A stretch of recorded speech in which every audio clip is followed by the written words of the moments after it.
ಹೇಳ್ತಾರೆ ನೋಡಿ. ಇವತ್ತು ಆ ಕೆಲಸ ಆಗ್ತಾ ಇದೆ. ಮತ್ತೊಂದು ಹೇಳ್ತೇನೆ, ನ್ಯಾಯ ಸಿಗ್ಬೋದಂತ ಕೇಳಿದ್ರು. ನ್ಯಾಯ ಸಿಗದಿದ್ರೆ ನ್ಯಾಯವನ್ನು ಕಿತ್ಕೊಳ್ಳುವಷ್ಟು, ನ್ಯಾಯವನ್ನು ಪಡ್ಕೊಳ್ಳುವಷ್ಟು ಸತ್ಯ ಶಕ್ತಿ ಆ ಅಣ್ಣಪ್ಪ ಸ್ವಾಮಿ ಮಂಜುನಾಥ ದೇವರು ನಮಗೆ ಕೊಟ್ಟಿದ್ದಾರೆ. ಇಡೀ ಜನಾದೇಶ ನಮ್ಮ ಹಿಂದೆ ಇದೆ. ಜನಾದೇಶದ ಮುಖಾಂತರ ನಾವು ನ್ಯಾಯವನ್ನು ಕೊಟ್ಟೇ ತೀರ್ತೇವೆ. ಧರ್ಮಸ್ಥಳ ಅನ್ನುವಂತ ಆ ದೇವಸ್ಥಾನ ಅದು ಹಿಂದೂಗಳು, ಅದು ಅನ್ಯ ಮತೀಯರಿದ್ದಲ್ಲ.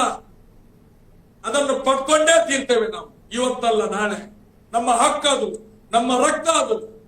ಇದು ನಮ್ಮ ಪ್ರತಿಜ್ಞೆ. ಇದು ಸೋಲು ಅನ್ನುವಂಥದ್ದು ನಾವು ಕಳೆದ 13 ವರ್ಷಗಳಿಂದ ಕಾಣಲಿಲ್ಲ.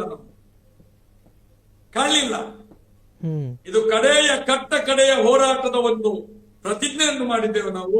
ಮುಂದಿನ ದಿನಗಳಲ್ಲಿ ಬರುವಂತ 1-2 ತಿಂಗಳ ಒಳಗಾಗಿ ಯಾವ ರೀತಿಯಲ್ಲಿ ಇಡೀ ಸಮಾಜಕ್ಕೆ ನ್ಯಾಯವನ್ನು ಕಳೆದ 13 ವರ್ಷಗಳಿಂದ ಏನು ಹೋರಾಟ ಮಾಡ್ಕೊಂಡು ಬಂದಿದ್ದೇವ ಅದಕ್ಕೊಂದು ಪೂರ್ಣ ವಿರಾಮವನ್ನು ಹಾಕ್ತೇವೆ.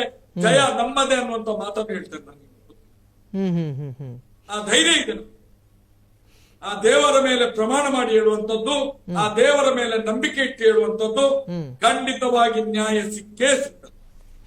ಇಲ್ಲಾಂದ್ರೆ ಯಾವುದೇ ಕೇಸ್ 13 ವರ್ಷಗಳಿಂದ ಈ ಕೇಸ್ ನಡೆಯುವುದಿಲ್ಲ ಸ್ವಾಮಿ.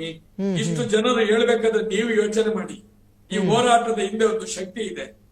ಈ ಹೋರಾಟದ ಹಿಂದೆ ಒಂದು ಸತ್ಯ ಇದೆ. ಆ ಸತ್ಯ ಬೆಳಕಿಗೆ ಬರಲೇಬೇಕು. ಜನರಿಗೆ ನಾನು ಮನವಿ ಮಾಡಿಕೊಳ್ತೇನೆ, ದಯವಿಟ್ಟು ಸೌಜನ್ಯಳ ಅತ್ಯಾಚಾರ ಕೊಲೆ ಆದ ಮೇಲೆ ಎಷ್ಟೋ ಹೆಣ್ಣು ಮಕ್ಕಳ ರೇಪ್ ಆಗಿದೆ. ಒಂದಾದ್ರೂ ಮುನ್ನಡೆಗೆ ಬರ್ತೋಟ. ಆ ಧರ್ಮಪೀಠದಲ್ಲಿ, ನ್ಯಾಯಪೀಠದಲ್ಲಿ ಆದಂತ ಅತ್ಯಾಚಾರ ಕೊಲೆ ಇವತ್ತು ಕಳೆದ 13 ವರ್ಷಗಳಿಂದ ನಿರಂತರವಾಗಿ ಜಾಸ್ತಿ ಆಗ್ತಾನೆ ಇದೆ. ಮುಂದಿನ ದಿನಗಳಲ್ಲಿ ಕರ್ನಾಟಕ ರಾಜ್ಯ ಅಲ್ಲ, ಈ ದೇಶದ ಎಲ್ಲಾ ರಾಜ್ಯಗಳಲ್ಲೂ ಈ ದೇಶವೇ